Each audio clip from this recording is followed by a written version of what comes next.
Chapter 10. A Bosom Friend. Returning to the Spouter Inn from the chapel, I found Queequeg there quite alone. We having left the chapel before the benediction some time, he was sitting on a bench before the fire, with his feet on the stove hearth, and in one hand was holding close up to his face that little negro idol of his, peering hard into its face, and with a jackknife gently whittling away at its nose, meanwhile humming to himself in his heathenish way. But being now interrupted, he put up the image, and pretty soon, going to the table, took up a large book there, and placing it on his lap, began counting the pages with deliberate regularity, at every 50th page, as I fancied, stopping a moment, looking vacantly around him, and giving utterance to a long-drawn gurgling whistle of astonishment. He would then begin again at the next 50, seeming to commence at number 1 each time, as though he would not count more than 50, and it was only by such a large number of 50s being found together that his astonishment at the multitude of pages was excited. With much interest I sat watching him, savage though he was, and hideously marred about the face, at least to my taste. His countenance yet had a something in it which was by no means disagreeable. You cannot hide the soul. Through all of his unearthly tattooings, I thought I saw the traces of a simple, honest heart, and in his large, deep eyes, fiery black and bold, there seemed tokens of a spirit that would dare 1,000 devils. And besides all this, there was a certain lofty bearing about the pagan, which even his uncouthness could not altogether maim. He looked like a man who had never cringed and never had a creditor. Whether it was, too, that his head being shaved, his forehead was drawn out in freer and brighter relief, and looked more expansive than it otherwise would, this I will not venture to decide, but certain it was his head was phrenologically an excellent one. It may seem ridiculous, but it reminded me of General Washington's head, as seen in the popular busts of him. It had the same long, regularly graded, retreating slope from above the brows, which were likewise very projecting, like two long promontories, thickly wooded on top.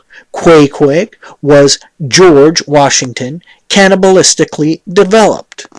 Whilst I was thus closing, scanning him, half pretending meanwhile to be looking out at the storm from the casement, he never heeded my presence, never troubled himself with so much as a single glance, but appeared wholly occupied with counting the pages of the marvelous book.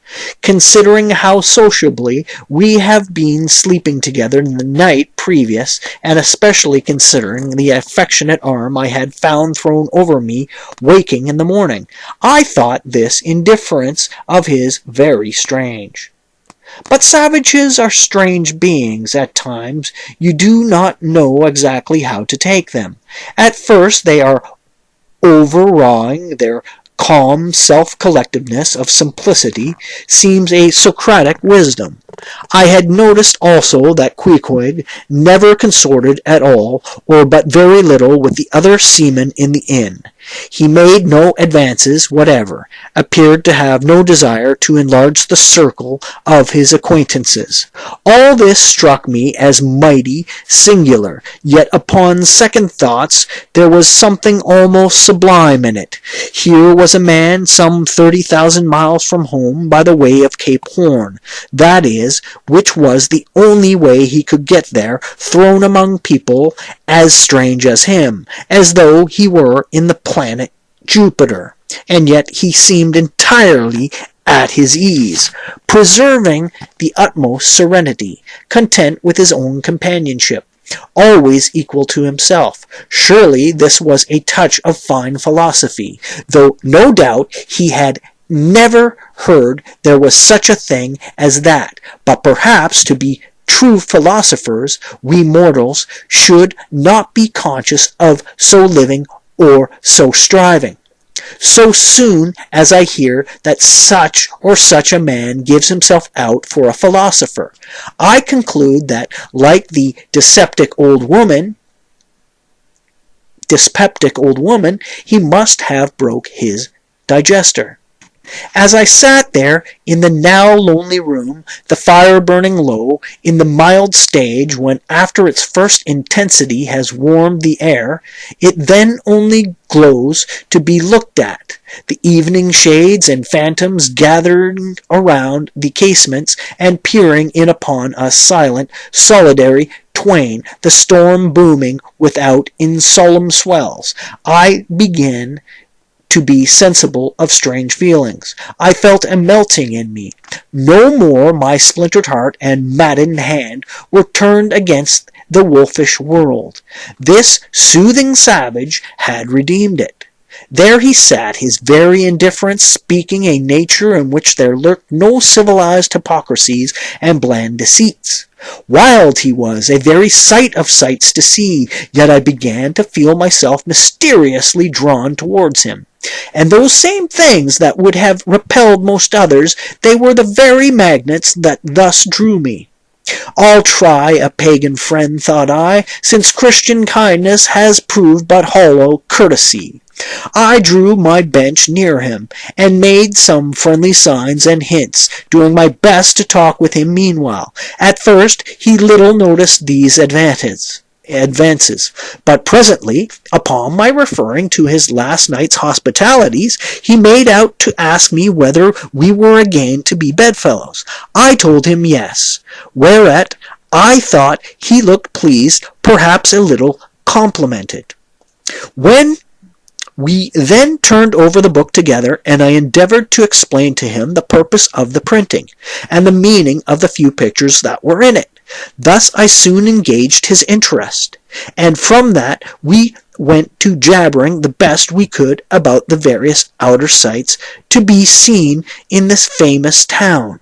Soon I proposed a social smoke, and producing his pouch and tomahawk, he quietly offered me a puff. And then we sat exchanging puffs from that wild pipe of his, and keeping it regularly passing between us.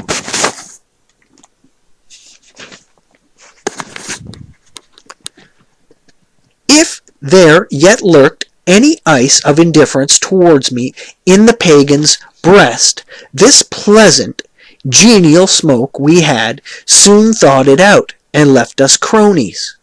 He seemed to take to me quite as naturally and unbidingly as I to him, and when our smoke was over, he pressed his forehead against mine, clasped me round the waist, and said that henceforth we were married, meaning in his country's phrase that we were bosom friends. He would gladly die for me, if need should be. In a countryman, this sudden flame of friendship would have seemed far too premature, a thing to be much distrusted, but in this simple savage, those old rules would not apply. After supper, and another social chat and smoke, we went to our room together.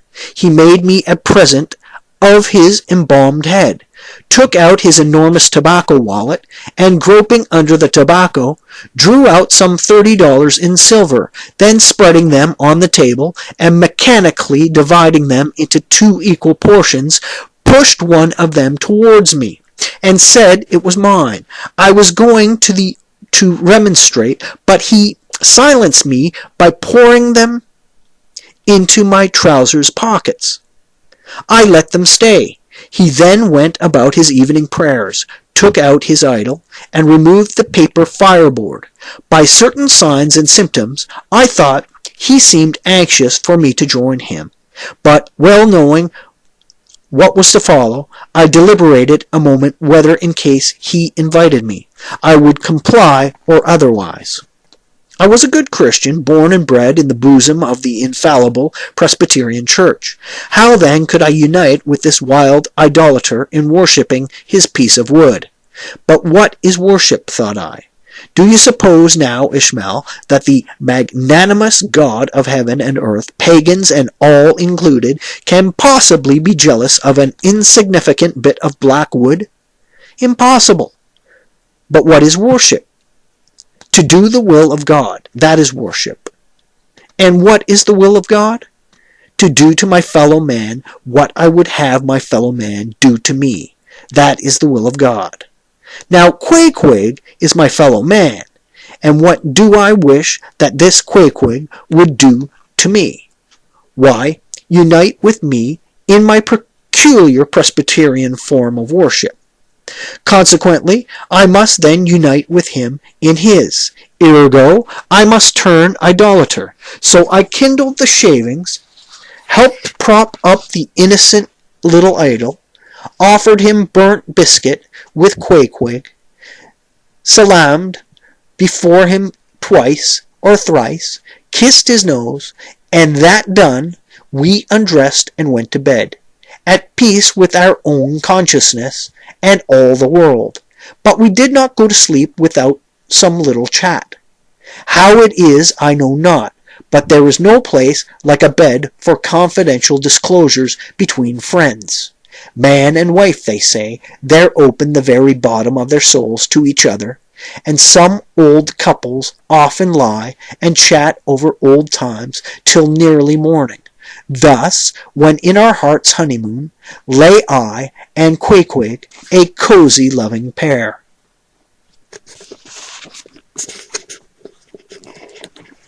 Chapter 11. Nightgown. We had lain thus in bed, chatting and napping at short intervals, and Queequeg now and then affectionately throwing his brown tattooed legs over mine, and then drawing them back. So entirely sociable and free and easy were we, when at last, by reason of our confabulations, what little nappishness remained in us altogether departed, and we felt like getting up again, though daybreak was yet some way down the future. Yes, we became very wakeful, so much so that our recumbent position began to grow wearisome, and by little and little we found ourselves sitting up, the clothes well tucked around us, leaning against the headboard with our 4 knees drawn up close together, and our 2 noses bending over them, as if our knee-pans were swarming pans. We felt very nice and snug, the more so since it was so chilly out of doors. Indeed, out of bedclothes too, seeing that there was no fire in the room, the more so, I say, because truly to enjoy bodily warmth, some small part of you must be cold, for there is no quality in this world that is not what is merely by contrast. Nothing exists in itself. If you flatter yourself that you are all over comfortable, and have been so long a time, then you cannot be said to be comfortable any more. But if, like Queequeg and me in the bed, the tip of your nose or the crown of your head be slightly chilled, why then, indeed, in the general consciousness, you feel most delightfully and unmistakably warm. From this reason, a sleeping apartment should never be furnished with a fire, which is one of the luxurious discomforts of the rich. For the height of the sort of deliciousness is to have nothing but the blanket between you and your snugness, and the cold of the outer air. Then there you lie like one warm spark in the heart of an Arctic crystal. We had been sitting in this crouching manner for some time, when all at once I thought I would open my eyes. For when between sheets, whether by day or by night, and whether asleep or awake, I have a way of always keeping my eyes shut, in order the more to concentrate the snugness of being in bed. Because no man can ever feel his own identity aright, except his eyes be closed. as if darkness were indeed the proper element of our essences, though light be more congenial to our clayey part. Upon opening my eyes then, and coming out of my own pleasant and self-created darkness into the imposed and coarse outer gloom of the unilluminated 12 o'clock at night, I experienced a disagreeable revulsion. Nor did I at all object to the hint from Queequeg that perhaps it were best to strike a light, seeing that we were so wide awake, and besides he felt a strong desire to have a few quiet puffs from his tomahawk. Be it said that though I had felt such a strong repugnance to his smoking in the bed the night before, yet see how elastic our stiff prejudices grow when love once comes to bend them. For now I liked nothing better than to have Queequeg smoking by me even in bed, because he seemed to be full of such serene household joy then. I no more felt unduly concerned for the landlord's policy of insurance. I was only alive to the condensed confidential comfortableness of sharing a pipe and a blanket with a real friend. With our shaggy jackets drawn about our shoulders, we now passed the tomahawk from one to the other, till slowly there grew over us a blue hanging tester of smoke, ill-illuminated by the flames of the new-lit lamp. Whether it was this undulating tester rolled the savage away to far distant scenes, I know not. But he now spoke of his native island, and eager to hear his history, I begged him to go on and tell it. He gladly complied, though at the time I but ill comprehended not a few of his words, yet subsequent disclosure